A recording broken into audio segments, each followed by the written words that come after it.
네, 안녕하세요. 오늘은 1월 17일 몇 장이죠? 48장에서 50장까지네요. 네, 한번 나눠볼게요. 여기는 그 야곱의 어떤 유언이 나오고요. 그리고 요셉까지 여기서 이제 마무리를 합니다. 그래서 애굽에서 그 야곱의 어떤 그 유언에 담긴 내용이 48장에 담겨 있는데요. 그 지난번 챕터에 보면 야곱이 이제 그 요셉에게 무릎을 꿇는 마오하는 장면이 나오잖아요. 그래서 제가 이 장면을 보면서 그 우리의 삶이 이 땅에서의 삶은 그 하나님의 언약이 성취되어야 비로소 이 땅에서의 삶은 종료된다. 이런 문장을 제가 생각해 봤고요. 그 이유는 요셉이 꿈을 꿨었잖아요. 그래서 형들과 그 볏짐과 그 어떤 별들이 자기를 향해서 절을 했다 이런 표현이었죠. 그랬는데 실제 그 기근으로 인해서 형들이 와서 마오했었죠. 그래서 그게 이루어졌고, 그리고 이제 그 가족들과 아버지 야곱이 애굽으로 이제 내려오잖아요. 그래서 이제 남아있는 5년의 기근을 잘 마무리를 하죠. 요셉의 어떤 하나님의 인도하심 가운데 요셉을 먼저 보내셔서 그렇게 했다는 장면이 어제의 말씀이었다면, 오늘은 이제 그 이후에, 그러니까 그때 꿈을 꿨을 때 형들만 바오한 게 아니라 아버지도 부모도 바오했기 때문에 야곱이 화를 내면서 그 말씀을 기억하였더라는 그 성경 기록이 있잖아요.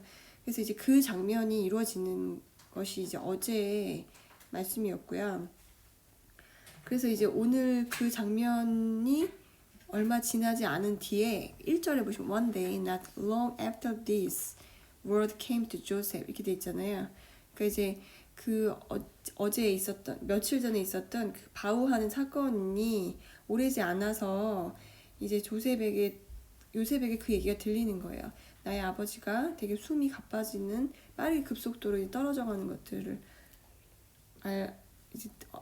그런 것들을 이제 하게 됐다 이렇게 이야기를 하는데, 그런 걸 보면서 이제 요셉이 정말로 그러니까 어떤 하나님이 주셨던 꿈은 결단코 변치 않는다. 이 말씀이 저는 사실 좀 되게 많이 와닿았거든요. 각각 우리에게 약속하신 언약이 있고 우리는 그 언약을 하나님 앞에 믿음으로 기억하고 받아야 될 것 같아요. 그래서 우리가 어떤 딴 길로 갈지라도 하나님의 약속은 변치 않으시고 우리를 향해서 추격자처럼 찾아다니면서 우리에게 언약을 지키실 분이라는 거죠. 약속을 지키시는 분이 제 안에 되게 많이 깊이 와닿았고요. 그래서 48장은 이제 그 사건 이후에 야곱이 숨을 거두기 전에 자신의 어떤 옛 추억들, 그러니까 옛 언약, 자신에게도 또 언약이 있었잖아요. 그래서 나에게 많은 후손들을 줄 거라는 디센던트 한다는, 그 다음에 multiple of nations 이렇게 되어 있는데, 그런 얘기들을 이제 떠올리는 거죠. 하나님께 자신에게 주셨던 약속, 그거를 이제 다시 한번 상기하면서 숨을 거두죠. 그러니까 요셉도 야곱도 결국 하나님의 약속에 성취되는 것들을 다시 한번 회상하면서 하나님 앞에 감사하는 기도를 올리고 있는 장면이라고 생각해요. 네. 그리고 이제 그 야곱이 그 머리를 이렇게 축복하죠. 첫째 아들과 둘째 아들. 므낫세와 에브라임을 축복하는데 손을 바꿔서 큰 아들보다 작은 아들을 축복하거든요. 여기서 이제 주목할 것이 이삭은 그 약속이 있었죠. 그 야곱과 에서가 태어날 때 큰 아들보다 작은 자가, 그러니까 큰 자가 작은 자를 섬기리라는 그 트윈이었을 때 뱃속에서 그 얘기를 해요. 그런데 그거를 들었음에도 불구하고 이삭은 그것을 무시하죠. 그리고 큰아들한테 장자권을 주려다가 결국 야곱의 치티한 어떤 행동 때문에 결국은 그 말씀이 그 현실로 이루어져서 작은 아들이 축복을 받는 장면이 나오거든요. 이삭은 불순종했어요. 어떤 그 언약의 앞에서 이삭이 하고 싶은 대로 큰아들한테 하나님의 섭리를 거슬러서 큰아들한테 축복하려는 마음을 마음속에 갖고 있었죠. 근데 야곱은 그러니까 어쨌거나 감동 가운데에 축복한 거잖아요. 근데 그때 하나님의 그 섭리를 거스르지 않았죠. 그리고 둘째 아들을 그 첫째보다 오른편에 두면서 우선순위에 두고 축복해줬죠. 그러니까 어떤 그 시대의 문화적 제약을 무시하고 야곱은 정말 하나님의 감동에 맞춰서 하나님의 섭리에 따라 안수했던 거죠. 근데 여기서 좀 충격적인 사실은 요셉이 없앨 때였다는 이야기가 나와요. 그러니까 요셉은 아버지가 이렇게 하는 행동을 보고서 이거 혹시 아버지가 너무 아파서 몸이 아파서 잘못 생각하신 거 아니야? 착각하신 거 아니야? 이런 이야기 하거든요. 그런데 아니라고 나는 확실하게 이제 그 정말로 정신이 맑은 상태에서 한 거라고 이제 얘기를 하는데 그 와중에 조셉은 깜짝 놀라는 거죠. 둘째 아들을 오히려 더 축복했기 때문에 오히려 업셋되어졌다고 마음이 그렇게 표현이 되어 있거든요. 그러니까 그 시대의 어떤 시대를 거스르는 야곱의 어떤 그 하나님의 감동 가운데 있었던 행동이 있었던 거고, 그리고 그 조셉이 놀라는 장면, 그것이 이제 되게 주목됐던 것 같아요.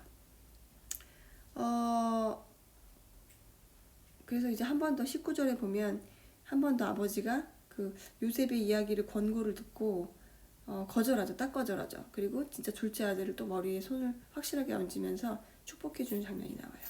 우리의 삶 가운데 문화를 거스르고 그 시대의 트렌드를 거스르고 야곱과 같이 이렇게 하나님의 감동에 이끌려서 행동할 수 있는 그런 일이 필요할 것 같아요. 그런 일들이. 네. 요셉이 죽는 장면이 또 여기 50장에 쭉쭉 넘어가서 50장에 보시면 요셉은 되게 슬픈 사람이었던 것 같아요. 지금 보니까 이제 아버지의 장례를 치르고 났더니 형들이 이런 얘기 하는 거예요. 이렇게 막 자기들끼리 이렇게 막 그 커뮤니티를 짜가지고 요셉한테 가서 찾아가죠. 내 아버지가 돌아가시기 전에 너한테 혹시 내가 요셉 너한테 악을 행하였을지라도 이제 바라건대 그 허물과 죄를 용서하라 하셨다. 이런 16절의 말씀이 있거든요. 그러니까 그 형들이 무서웠던 거예요. 아버지가 죽으면 우리를 괴롭힐 것이다. 그래서 자기들끼리 작전을 짜서 요셉에게 가서 우리의 허물과 죄를 용서하라 하셨다고 아버지께서 말씀하셨다고 거짓말을 치는 거죠. 근데 그때 장면 중에 요셉이 한 말이 되게 슬펐어요. 이 말을 들었을 때 요셉이 어떻게 했냐면 그 말을 들을 때에 울었대요. 왜 울었을까요? 이 말을 듣고서. 형들이 그런 말을 했을 때 요셉이 울었던 이유는 저는 그 19절에서 찾았어요. 요셉이 그들에게 이르되 두려워 마소서 내가 하나님을 대신하리까. 이 말씀이니까 형들이 나를 아직도 두려워하는구나. 이런 모든 일들이 하나님의 뜻 가운데 있구나라는 것을 깨닫지 못했다는 거죠. 아직도 형들은 하나님과의 인격적인 교제를 했다기보다 여전히 그때 자기를 팔았던 그 형들의 모습에서 변하지 않았다는 것을 요셉은 마음이 아팠을 것 같아요. 그래서 울었던 게 아닐까. 그리고 오히려 그 형들을 위로하죠. 두려워하지 마세요. 그리고 나서 멘트 하나 치죠. 내가 하나님을 대신하니까. 그러니까 요셉은 정말 철저한 하나님의 사람이었고 요셉의 형들은 여전히 세상적인 사람이었던 거죠. 이것 때문에 요셉이 슬퍼하지 않았을까. 어떤 우리에게 전도하고자 하는 마음이 있잖아요. 또 때로는 우리의 가정 가운데 어떤 자녀나 남편에게나 아니면 친척들에게나 우리는 그들이 정말 하나님을 사랑하기 원하는, 인격적으로 만나기 원하는 그런 소원함이 우리한테 있을 수 있잖아요. 그랬을 때 그들이 변하지 않는 삶을 보면서 우리 안에 애통함이 있죠. 그 애통함이 지금 요셉이 울었던 애통함과 동일한 것이 아닐까, 저는 이런 생각해봤습니다. 혹시 우리가 전도하고 기도하고 마음에 품었던 사람이 하나님 앞으로 돌아오지 않고 여전히 그 자기만의 삶을 살 때 그것에 대해 무관심한 사람 있나요? 네, 그건 회개하셔야 됩니다. 네, 지금 제가 조금 많이 이렇게 자녀들을 향한 어떤 애통함이 사라진 것 같아요. 그래서 그것들 다시 한번 찾아야겠다는 생각과 함께 회개해야겠구나 이런 생각했고요. 그리고 여전히 20절에 보면 형들에 대해서 당신들이라는 표현을 쓰거든요. 그리고 간곡한 말로 위로하였고, 또 22절에도 보면 요셉이 그 아비의 가족과 함께 이렇게 써 있거든요. 그러니까 요셉이 정말 하나님 관점의 사람이었고 그 형들을 정말 인간적인 형들로 본 것이 아니라 하나님의 자녀들 입장에서 봤을 때 그들을 한 형제요, 한 자매요 이런 크리스찬의 어떤 형제 관점에서 그들을 봤던 것 같아요. 그래서 이런 거 보면서 요셉이 참 외롭지 않았을까. 그 이 땅에서의 삶보다 요셉은 이 땅의 사람이 이미 아니었던 거죠. 이 땅에 보내심을 받은 하나님이 부르실 때까지 기다렸던 그런 선교사의 삶으로 이 땅에서 고난의 삶을 살았던 것 같아요. 우리는 그가 이집트의 큰 리더십이었기 때문에 되게 이 땅에서 어쨌거나 호령을 하면서 사람들이 존중해주는 그런 총리 자리에 위치해 있었지만 오히려 요셉은 그 총리 자리를 바라보지 않고 하늘나라를 향해서 바라봤던 사람이 아닐까. 그랬기 때문에 외로웠고 그리고 하나님 부르시는 그날까지 오히려 좀 외롭게 삶을 살다간 것이 아닐까 이런 생각했고요. 이게 더 이런 말씀을 더 생각할 수 있었던 이유는 23절에 보면 요셉이 형들만 섬긴 게 아니에요.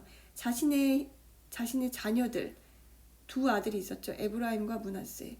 그네들의 자손 3대를 보았다고 돼 있거든요. 그러니까 에브라임이 낳았던 후손들까지 봤다는 거예요. 그러니까 그리고 요셉의 스라에서 양육되었다는 얘기는 요셉이 키웠다는 얘기죠. 이 말씀을 보면서 요셉은 이 땅에서 위에 사람들을 섬겼고 아랫 사람들을 섬겼던 말 그대로 이 땅의 사람이 아닌 선교사의 삶을 살았다는 게 더 확신적으로 다가왔습니다. 그리고 이제 24절에 보면 이런 이야기 하죠. 요셉이 그 형제에게 이르되 나는 죽으나 하나님이 너희를 권고하시고 그리고 이제 이 땅에서 너희를 인도하여 내사 이제 아브라함과 이삭과 야곱에게 맹세하신 땅에 이르게 하시기라 하셨다고 이렇게 그러면서 맹세를 시켜요. 그러니까 요셉은 딱 하나님의 그 첫 관점, 이 땅에 하나님이 우리의 후손들을 많게 하실 거고 이삭과 아브라함에게 약속하신 언약을 이루실 거야. 그리고 나는 그 약속을 표대로 삼아서 그거 하나만 보고 살았던 삶이죠. 그리고 내가 죽어도 나는 소명이 다해서 이걸 끝나지만 너희들은 나머지의 그 소명을 완수해라. 그러면서 이제 그것들을 결단하라고 맹세시키는 장면이 나오는데 정말 우리가 이 땅에 살면서 요셉과 같이 노년에나 젊을 때나 한결같이 하나님을 사랑할 수 있을까요? 그것을 소망하며 일평생 그것을 간구하는 삶을 살겠다고 결단하며 오늘 말씀을 마칠까 합니다. 감사합니다.